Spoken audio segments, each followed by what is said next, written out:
Hello, আসসালামু আলাইকুম। কি অবস্থা সবার? সবাই কেমন আছেন? আশা করি সবাই ভালো আছেন। আলহামদুলিল্লাহ, আমিও ভালো আছি।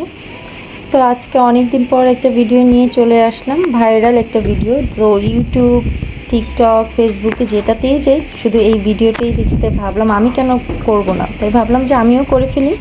তো এখানে আমি দুটো ডিম সিদ্ধ নিয়েছি, আজকে ডিম সিদ্ধ দিয়ে মায়োনিজ বানাবো, তাই ভাবলাম আপনাদের সাথে শেয়ার করে ফেলি। তো ফার্স্টে আমি দুইটা ডিম নিয়েছি, এটা আমি ব্লেন্ডারে নিয়ে নিচ্ছি।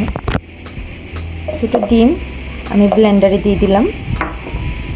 তারপর এখানে আমি একটু স্বাদ মতো লবণ ব্যবহার করলাম। তারপর এখানে আমি একটু চিনি দিয়ে দিলাম 2 চামচের মতো। সামান্য একটু কালো গোলমরিচের গুঁড়া দিয়ে দিলাম। টেস্টটা আর একটু বাড়ানোর জন্য এখানে আমি একটু বিট লবণ ব্যবহার করলাম। তারপর এখানে দিয়ে দিচ্ছি একটু লেবু, যেন 2 চামচের মতো হয় এরকম।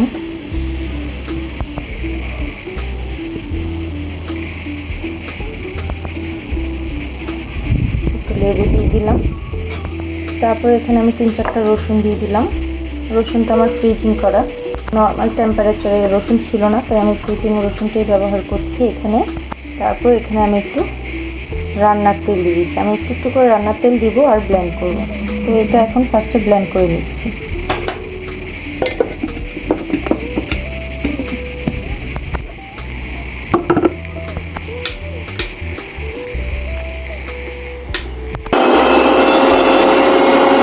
একবার যখন ব্লেন্ড করেছি এটা এই অবস্থা। তারপর এখানে আমি আবারও একটু কিছুটা তেল ব্যবহার করছি।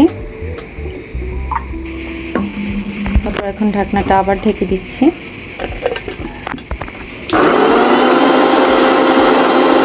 এটা এভাবে ব্লেন্ড হবে না, তাই কিছুটা একটু পানি দিয়ে দিলাম। পানি ব্যবহার করছি আমি। তো এটাকে আবারও আটকে দিলাম। চলুন এখন ফাইনাল লুকটা দেখি। মাশাআল্লাহ মাশাআল্লাহ, এই তো আমার মায়োনিজটা একদম প্রায় মাশাআল্লাহ কমপ্লিট। মায়োনিজটা হয়ে গেছে, এই তো দেখতেই পাচ্ছেন। আমি আপনাদের সার্ভ করে দেখাচ্ছি। দেখতেই পাচ্ছেন আমার মায়োনিজটা মাশাআল্লাহ কতটা সুন্দর আর ঘন হয়েছে। তারপর এটা আমি একটা খালি এই কন্টেনারটা পেয়েছি, এটাতে আমি এখন রেখে দিব।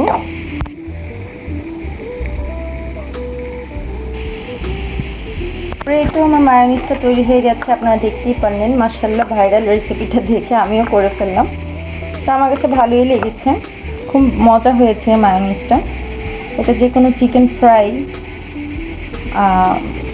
সব কিছু দিয়েই ভালো লাগবে। তো আপনাদের কাছে কেমন লাগলো অবশ্যই কমেন্ট করে জানাবেন। আমিও করে ফেললাম, তো আশা করি ভালো লেগেছে। তো সবাই এভাবেই আমার পাশে থাকবেন। আমাদের দেশের পরিস্থিতি ভালো না, তাই আর রেগুলার ভিডিও আপলোড করতে পারিনি। তো সবাই দোয়া করবেন, ভালো থাকবেন, সুস্থ থাকবেন। আশা করি আমার পাশে থাকবেন। তো আজকের ভিডিও পর্যন্তই। আল্লাহ হাফেজ।